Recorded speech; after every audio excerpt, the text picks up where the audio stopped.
La création selon la tradition africaine. Depuis toujours, les peuples cherchent à comprendre l'origine du monde et de la vie. En Afrique, les récits de création sont variés et transmis par la tradition orale à travers les griots, les sages et les prêtres. Ces récits ne sont pas seulement des explications mythiques. Ils sont porteurs d'une philosophie qui relie l'homme, la nature et le divin dans une même harmonie. A. La naissance de l'univers.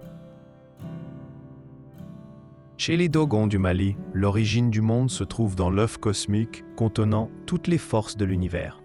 Quand cet œuf s'ouvrit, il donna naissance aux jumeaux primordiaux, symboles de la dualité qui structure la vie. Masculin et féminin, lumière et obscurité, ordre et désordre. Pour les accords du Ghana, le Dieu suprême Nyamia créa le ciel et la terre. Au début, le ciel était si proche de la terre que les hommes pouvaient le toucher. Mais par leur négligence, ils offensèrent le ciel qui s'éloigna, établissant ainsi la séparation entre le monde des hommes et celui des dieux. Is l'émergence de la terre et de la vie. Dans la tradition Yoruba du Nigeria, Olodumare, le Dieu suprême, chargea Obatala de créer la terre. Descendant du ciel avec un coquille rempli de sable et un coq, il répandit le sable sur les eaux primordiales, et le coq, en grattant, fit apparaître les montagnes et les vallées. La terre prit ainsi une forme sur les eaux, et la vie put s'y développer. Chez les Zoulous d'Afrique australe, tout commença dans l'obscurité et les eaux primordiales. Le dieu Unkulunkulu émergea d'un roseau, et à partir de cette plante, il fit sortir les premiers hommes et les animaux.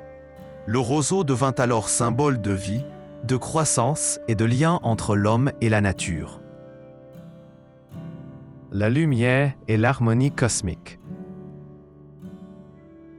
Dans l'Égypte ancienne, l'univers naît de Noun, l'océan primordial. De sa profondeur surgit une butte de terre, et sur elle apparut le dieu Ré qui fit jaillir la lumière. Avec la lumière vinrent le temps, l'ordre et la possibilité de la vie.